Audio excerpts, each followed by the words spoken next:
Now let's turn to the materialist's historical critique of religion. The idea that Christianity, and the Catholic Church in particular, opposed science and tried to hold it back is called by historians the conflict thesis. It has been completely discredited by historians of science. It's a myth, pure and simple, whose roots lie in the Enlightenment and the contempt many of its thinkers had for revealed religion. Its growth was aided in Catholic countries by anti-clericalism and in Protestant countries by anti-Catholic prejudice. The conflict thesis was popularized by two enormously influential books written in the late 19th century. The History of the Conflict Between Science and Religion by John William Draper, and A History of the Warfare of Science with Theology in Christendom by Andrew Dixon White, the first president of Cornell University. These books are dismissed by scholars today as full of errors of fact and interpretation and historically worthless. One eminent historian of science calls Draper's book, quote, a thinly disguised anti-Catholic rant. The scientific revolution, which took place in the 17th century and gave rise to modern science, did not occur in opposition to revealed religion. In fact, most of its great figures were devout Christians. Copernicus, whose work sparked the scientific revolution, was an official of the Catholic Church. Johannes Kepler, famous for his 3 laws of planetary motion, was a devout Lutheran who announced the discovery of one of these laws with the words, I thank thee, Lord God, our Creator, that thou hast allowed me to see the beauty in thy work of creation. Galileo remained a devout Catholic throughout his life. Descartes, whose work in mathematics was foundational for modern science, believed in God and the reality of the spiritual soul. Blaise Pascal was not only a mathematician and physicist of genius, but a man whose life was transformed by an intense mystical experience and who wrote in defense of Christian belief and against radical skepticism. Robert Boyle, the first modern chemist, left a large sum of money to endow a series of lectures whose purpose was to combat the ideas of, quote, notorious infidels, which meant in those days atheists. And Isaac Newton, the greatest of them all, spent as much time on theological and scriptural studies as he did on science. All of them saw their work as showing the beauty of God's creation rather than as supporting atheism. And this was true long beyond the 17th century. The 2 greatest physicists of the 19th century, Michael Faraday and James Clerk Maxwell, were exceptionally devout Christians even by the standards of their day. Moreover, the scientific revolution did not spring out of thin air. Its foundations were laid in the universities of medieval Europe, as has been strongly emphasized by the eminent historian of science, Edward Grant.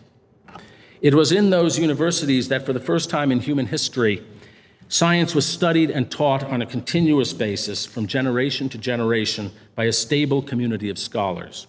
That is, where science was first institutionalized, as Grant put it. These universities produced hundreds of thousands. There were about 100 universities in Europe at the end of the Middle Ages. They produced hundreds of thousands of graduates who were introduced to scientific questions and from whose ranks scientific talent could emerge. The scientific community and the scientific public, these universities created were the soil in which the seeds of the scientific revolution germinated.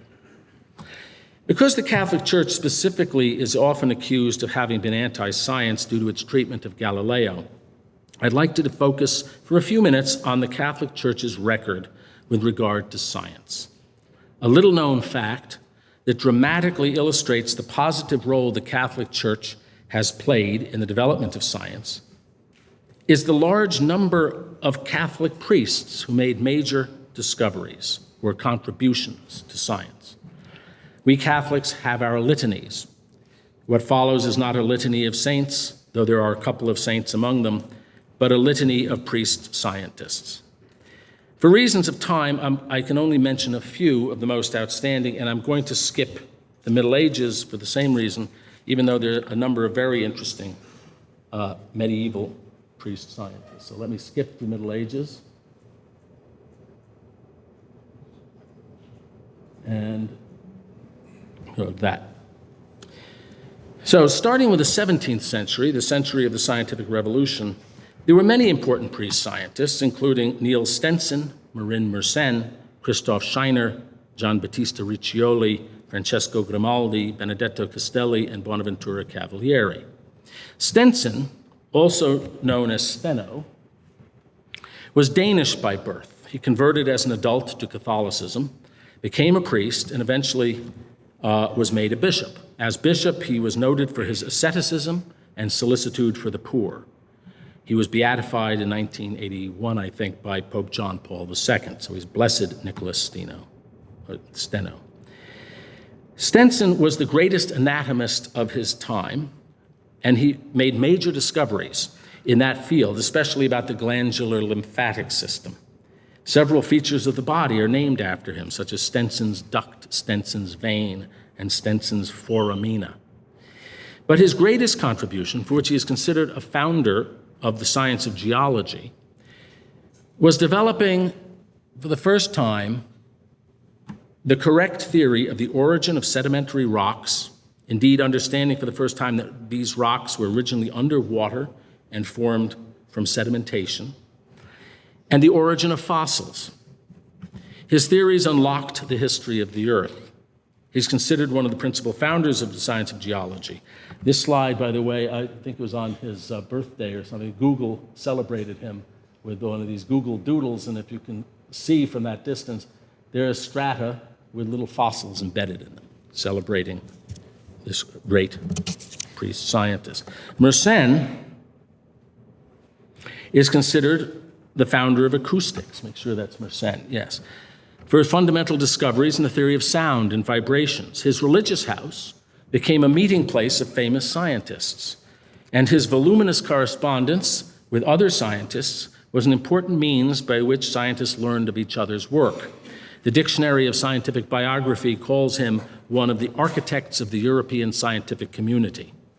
Scheiner, Riccioli, and Grimaldi were Jesuits, and the Jesuits have a great tradition, especially in astronomical research, which continues to this day. The very calendar we use was developed by a Jesuit astronomer, Christoph Clavius, in the 1500s.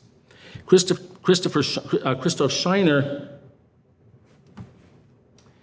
Scheiner was one of the discoverers of sunspots and made the most detailed study of them. Here's a slide showing Scheiner making observations of the sun.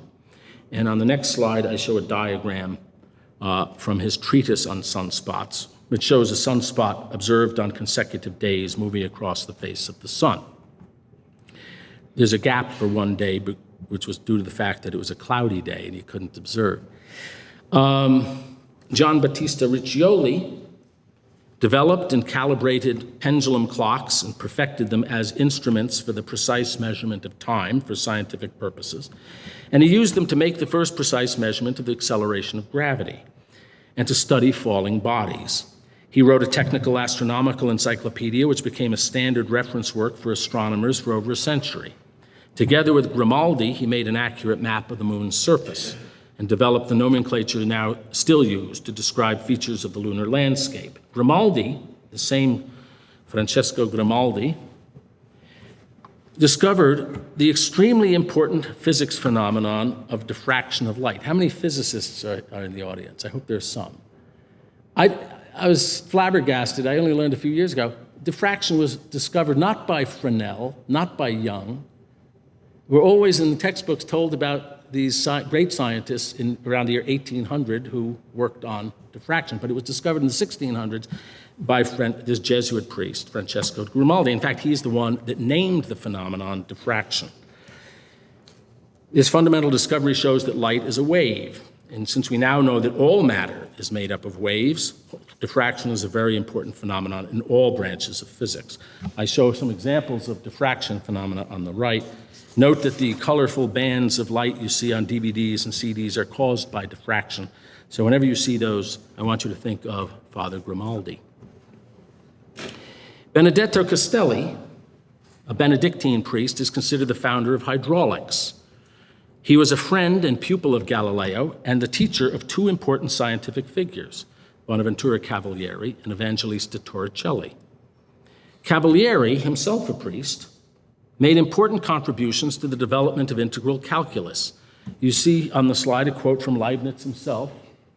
Leibniz and Newton, as you know, were the people who discovered or invented calculus, attesting to the importance of the work of Cavalieri and Torricelli.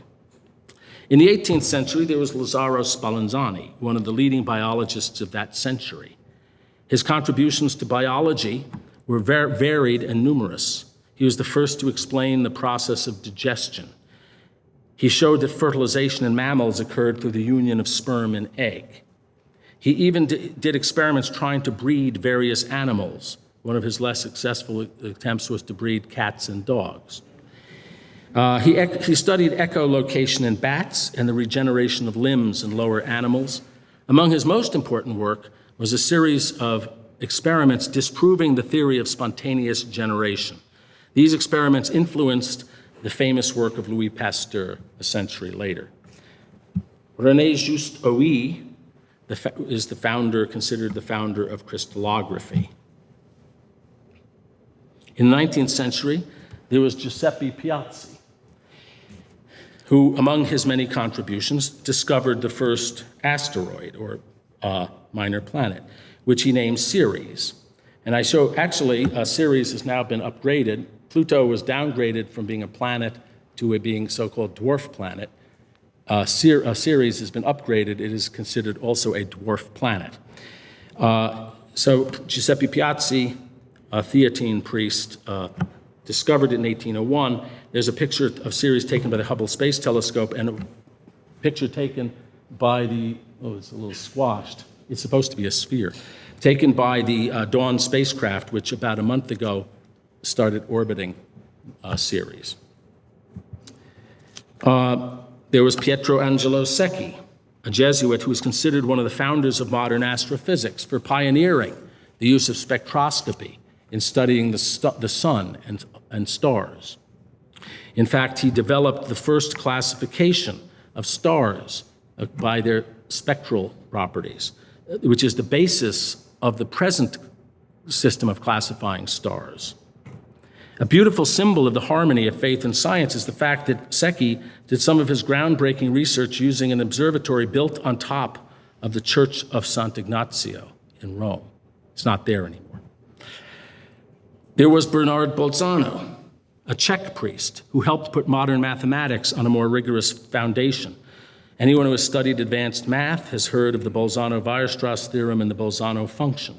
Here's a quote from the Stanford Encyclopedia of Philosophy saying that he is perhaps the greatest logician in the period between Leibniz and Frege. And then, of course, there's Gregor Mendel, who founded the science of genetics.